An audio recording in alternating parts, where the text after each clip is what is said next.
திருவண்ணாமலை மாவட்டம் ஆரணி அருகே பையூர் கிராமத்தில் மத்திய மாவட்ட அம்மா பேரவை சார்பில் திறனற்ற திமுக அரசின் அவலங்களை விளக்கும் பிரசுரங்களை பொதுமக்களிடம் வழங்கும் நிகழ்ச்சி நடைபெற்றது. பையூர் கிராமத்தில் மத்திய மாவட்ட அம்மா பேரவை செயலாளர் பாரிபாபு தலைமையில் நடைபெற்ற இந்த நிகழ்ச்சியில் கழக நிர்வாகிகள் பலர் கலந்து கொண்டு அதிமுக அரசின் சாதனைகள் குறித்த விளக்க பிரசுரங்களை பஜார் வீதியில் உள்ள வியாபாரிகள் மற்றும் பொதுமக்களிடம் வழங்கினர்.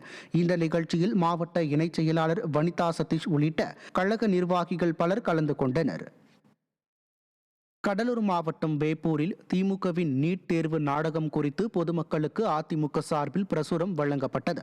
மாவட்ட அம்மா பேரவை சார்பில் நடைபெற்ற இந்நிகழ்ச்சியில் கடலூர் மேற்கு மாவட்ட செயலாளரும் புவனகிரி சட்டமன்ற உறுப்பினருமான அருண்மொழி தேவன் கலந்து கொண்டு பொதுமக்களுக்கு திமுக ஆட்சியின் மக்கள் விரோத செயல்கள் குறித்த பிரசுரங்களை வழங்கி திண்ணை பிரச்சாரத்தில் ஈடுபட்டார். 2013ஆம் ஆண்டு புரட்சித் தலைவியின் தொடர் சட்ட போராட்டத்தால் நீட் தேர்வை உச்சநீதிமன்றம் ரத்து செய்ததையும் மீண்டும் உச்சநீதிமன்றத்தில் மறு ஆய்வு மனு தாக்கல் செய்து நீட் தேர்வை திமுக கூட்டணி கொண்டு வந்ததையும் நினைவு கூர்ந்தார். இந்நிகழ்ச்சியில் கழக நிர்வாகிகள் ஏராளமானோர் கலந்து கொண்டனர். சென்னை வடக்கு கிழக்கு மாவட்ட பெரம்பூர் கிழக்கு பகுதி கொடுங்கையூர் முத்தமிழ் நகரில் அதிமுகவின் 10 ஆண்டுகால ஆட்சி சாதனைகளையும் திமுகவின் அவலங்களையும் விளக்கி பிரசுரங்கள் வழங்கப்பட்டன.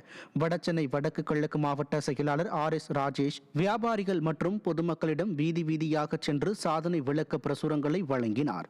மாவட்ட அம்மா பேரவை செயலாளர் D சரவணன் தலைமையில் நடைபெற்ற இந்த நிகழ்வில் கழக நிர்வாகிகள் பலர் பங்கேற்றனர்.